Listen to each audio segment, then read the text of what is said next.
Magandang araw po sa inyong lahat mga kababayan at welcome back dito po sa ating munting channel Pinas News Review.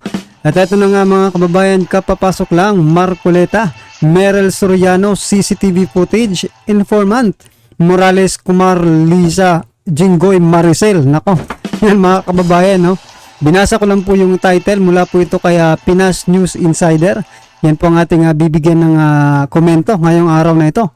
Pero bago pong lahat, kung bago ka pa lang at di pa po nakapag-subscribe sa ating munting channel, please don't forget to subscribe at i-click na rin po ang bell notification para updated po kayo sa lahat ng ina-uploads nating reaction video. At ito na nga mga kababayan, sama-sama at sabay-sabay po natin pakinggan, panoorin at bigyan ng komento ang video ito. Ito na po. Sa mundo ng social media, ang Tiyo Manoy Balita, isa sa mga informant ng dating PIDEA agent na si Jonathan Morales, nakilala na di umano matapos may magbigay ng clue na ito raw ay malapit kay Maricel Soriano at naging anak-anakan niya di umano ito. At sa pakiwari nila, ito ay walang iba kundi ang anak ni Willie Revillame, na kapatid ni Maricel Soriano, at ito ay walang iba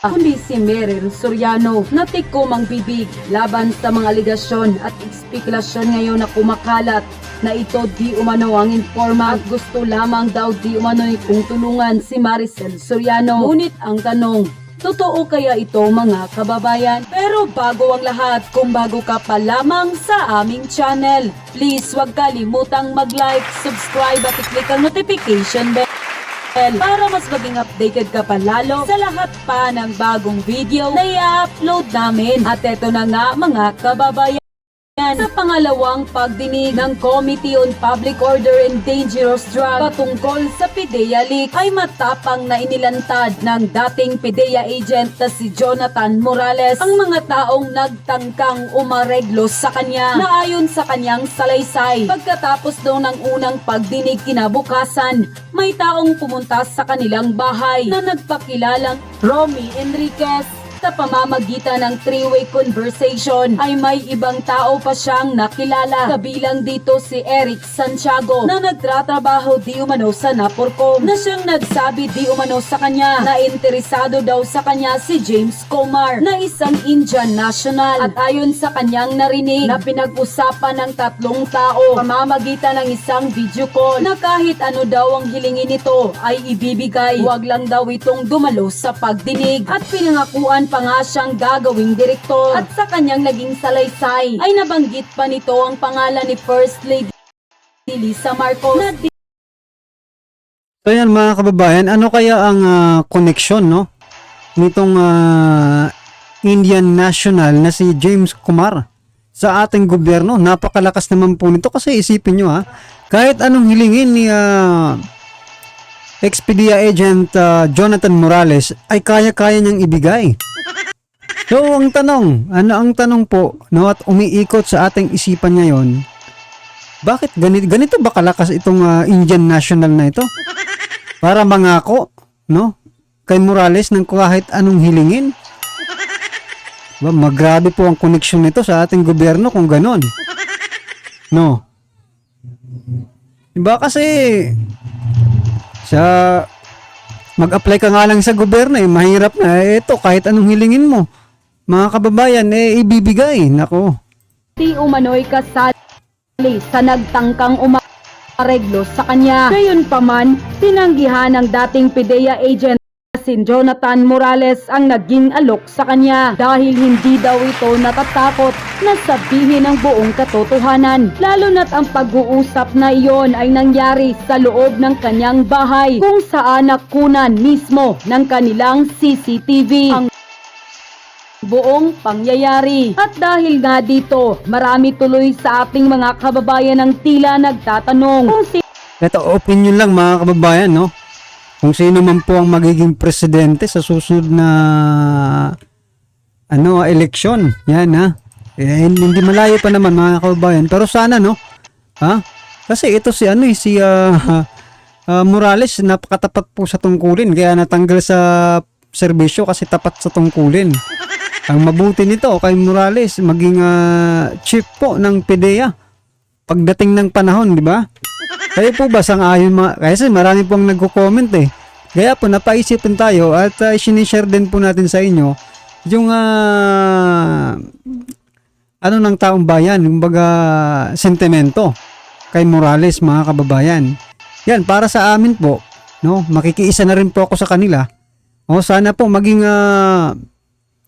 PDEA chief po itong si Jonathan Morales, mga ka-review natin. Kayo po ba, payag po ba kayo?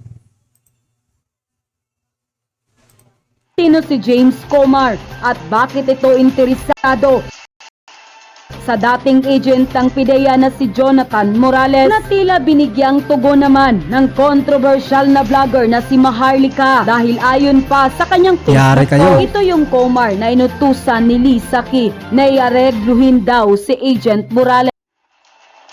Nako, yan mga kababayan. Yan kitang-kita magkasama po.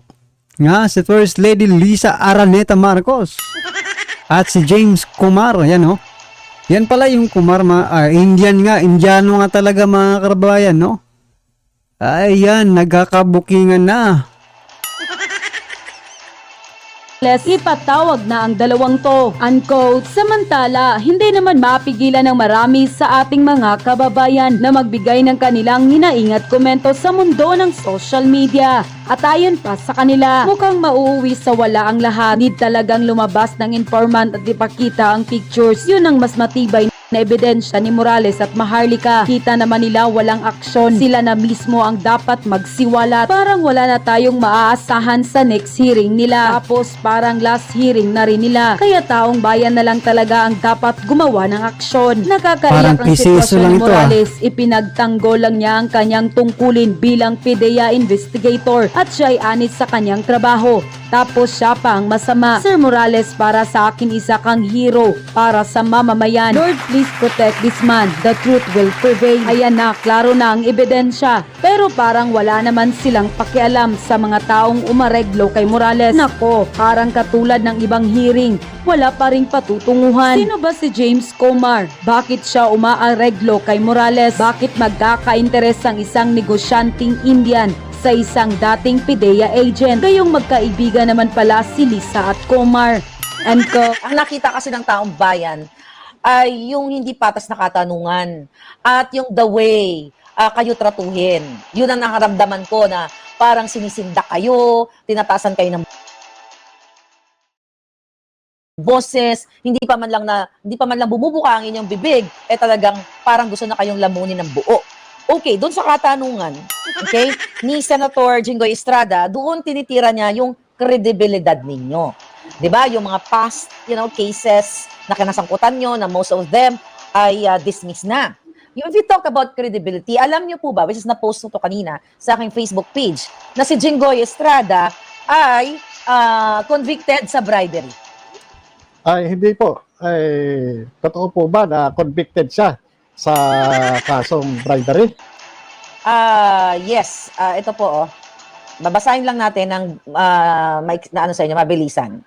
Alright? Okay. Alright, ito. Actually, nasa balita po ito Ito, pna.gov.ph. Alright? Basahin ko sa inyo This was, kailan to? Dated January 19, 2024. Jinggoy Estrada, acquitted of plunder, but convicted of bribery. So that was January, alright? Ayan mga kababayan, ano po ba ang bribery? Di ba panunuhol yan mga kababayan? Parang konektado talaga, di ba? Panunuhol at pagpapasuhol, di ba?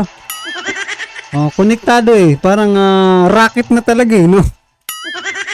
Kasi dito ang lumalabas mga kababayan, kaya tinitira si eto, opinion lang po ito ng mga kababayan ng netizen binabasa ko lang po yung kanilang mga comments sa past vlogs natin. O sinasabi po nila na nabayaran, nabili. O itong si Senator Jinggoy. Ngayon naman may kaso ay convicted pala sa bribery. Panunuhol. Di konektado rin panunuhol at pagtanggap ng suhol. Di ba? Kayo ngayon tinitira nyo kasi. Bago sana kayo nagsalita ng mga masasamang hindi ka tanggap-tanggap sa taong bayan, no? Iniisip nyo sana muna yung, dapat ko bang sabihin to? Sa katayuan ko ngayon na, ano ako, di ba? Sa bribery, di ba? Oh, dapat ko bang sabihin to? Oh. Siguro ko, katapusan na ng karir ninyo ngayon. Maraming nagsasabi, no? Ha? Katapusan na ng karir ninyo. Last na po ito. Ang sabi dito, the Manila Sandigan Bayan on Friday acquitted Senator Jinggoy Estrada and businesswoman Janet Lim Napoles of plunder charges in connection with the so-called pork barrel scam on account of reasonable doubt. But, it's so long na article, pero convicted siya sa bribery. So, kaya ko to sinasabi, because we're talking about credibility.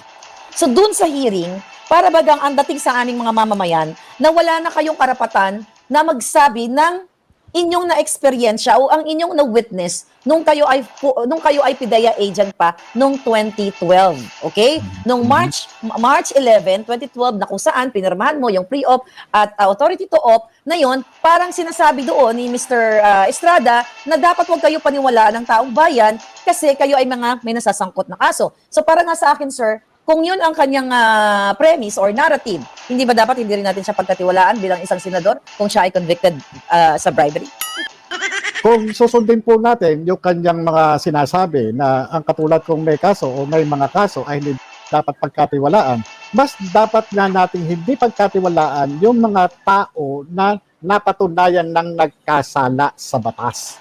Ito yung mayroong mga may mga conviction na sa mga Isipin mo mga kababayan, yung kaso po ni Morales, dahil po pinaglalaban niya yung kanyang prinsipyo, di ba? Yung mga nakita niyang mga katiwalian diyan sa PIDEA. Which is mas magaan, di ba? Or mas kasi hindi naman yan yung kaso ni Morales, mga kababayan, para pa rin sa bayan. Yung kay Senator Jinggoy Estrada, para sa bulsa. Diba? Hukuman. Ako ay wala pa namang nangyayaring conviction sa akin. At doon sa mga kaso na ibinato sa akin ng PIDEA, ganon din sa mga harassment case na ipinail ng mga opposition dito sa aming village. Sa katunayan, nalulungkot po ako dahil ang inaasahan ko na yung mga makakaharap kong mga senador ay magiging maayos, respetado at magiging objective sa kanilang sa mga kanilang pagtatanong upang dumating dun sa punto na makapaggawa sila ng nararapat na batas patungkol dito sa sa subject ng hearing na PIDEA leaks. Yes. Doon po kasi talagang ito, hindi ko lang to sentimiento. It's the same. Pero anong ginawa po ni Senator Jinggoy, no? Mga kababayan. Tama po si Morales, dapat maging objective po sa pagtatanong para makagawa ng batas. Ano naman ang batas na magagawa mo kung sasabihin mong dinamay mo ang presidente? Anong batas, mga kababayan? 'Di ba? Nagsisinungaling ka. Anong batas ang magagawa natin dyan sa mga naratibo, no, ni Senator Jinggoy Estrada, no? Kahit nga sa barangay, di ba? Hindi mo dapat sabihin yan agad-agad kasi dapat imbestigahan muna, di ba? Sa barangay, kung ikaw ang kapitan, hindi mo sasabihin sinungaling ka. Nandadamay ka lang. Aba, ibig sabihin, hindi qualified itong si Senator Jinggoy na maging kapitan? Ano bang pinakamababang posisyon sa gobyerno, no? Di ba kapitan? Tanod. Tanod po, mga kababayan, ang pinakamababa, no? Sang-ayon po ba kayo? Doon sa sinasabi ko, mga kababayan, na hindi ka dapat magsabi na sinungaling ka. Dinuduro mo pa, di ba? Nandadamay ka lang. Kasi dapat iniimbestigahan muna para lumabas po yung totoo. Dinggin ang dalawang sides, di ba? Hindi Kaya Kaya yung mga batas natin palaging may mga butas. Dahil instead na, 'di ba? Instead na ayusin ng pulido yung mga butas ng ating batas, tinatapalan lang, no? Tinatapalan lang po. Kaya sa susunod, kung may gumawa na naman po ng kasalanan, tinapalan lang eh. Sisingaw na naman yan. Same thing sentiments na naramdaman namin nung first hearing na imbis na tanungin ka tungkol sa subject na si Marcos Jr. ay dapat aarestuhin o i-raid noong March 11 of 2012 doon sa 46C, doon sa Rockwell na yon. Pero ang naging line of questioning ni Senator Jinggoy Estrada na I hope makabawi siya sa second hearing, will still give him a chance. Okay? Ako, I was trying to understand him, okay? Na sana talagang, katulad kay Senator Bato na pinilit nating intindihin, sana sa second hearing ay magpakitang gilas muli si Senator Jinggoy Estrada because of this clamor ng taong bayan, na yung line of questioning niya is attacking your personality. So, ang question, sir, ano yung that time na ini-interview at ina-atake itong mga luma mga kaso na kinasasangkutan na karamihan sa mga yun na acquit ka naman at walang conviction. Ano yung moment na yun? Dalhin mo kami doon sa moment na yun. Ano yung pakiramdam mo na isang taong lingkod bayan na gusto lamang na magkaroon ng maayos na batas dyan sa PIDEA na hindi nga dapat naglilik ng mga dokumento at maayos ang kanilang pamumuno. So ano yung pakiramdam mo? Alam mo, yung parang sabi ko nga, mukhang nagkamali ako ng mga ng institusyon na nilapitan para magkaroon ng ng pagbabago doon sa mga batas na ipinatutupad patungkol doon sa mga document security at saka doon sa mga ganyan mga classified classified documents o classified information. Sa paniniwala ko, kaya ako sumulat sa Senado ay dahil magkakaroon ng tamang kasagutan. At bilang mga framers ng ng ating mga batas o bumabalangkas ng batas, ang inaasahan ko ay magkakaroon ng matamang pakinig at aalamin talaga kung ano yung mga punot dulo o paano nangyari ito, no? Ngayon, ang kinagulat ko ay yung ginawang pag-atake sa aking personal na pagkatao. At nasagot ko naman na ito na-comply ko na doon sa PIDEA Recruitment Committee at sa katunayan, nabigyan na ako ng order, nabigyan na ako ng appointment para makapasok. Nagtataka nga ako, lipas na wala na rin ako sa PIDEA. So yan mga kabayan, habang pinakikinggan mo si Morales, talagang ramdam mo, no? Natotoo talaga yung sinasabi niya, no? Unlike po doon sa, kung napanood niyo po ba yung press conference ni Senator Jinggoy, no? Panoorin niyo kung may tinatamaan ba kayo, no? Kung may nararamdaman ba kayo? Unlike dito sa sinasabi niya, 'di ba? Normal na pagsalita pero teka, parang tinatamaan ka, 'di ba? Na nakikisimpatya ka sa kanya. Ha? Kay Senator Jinggoy ba dun sa press conference niya? Ganun din ba ang naramdaman nyo? Nanayo rin ba yung mga balahibo nyo? Kasi ako, nanayo yung balahibo ko mga kabayan dito sa sinasabi na Kasi naawa rin ako sa kanya, mga karibin natin, di ba? Siya na yung gustong tumulong na ayusin.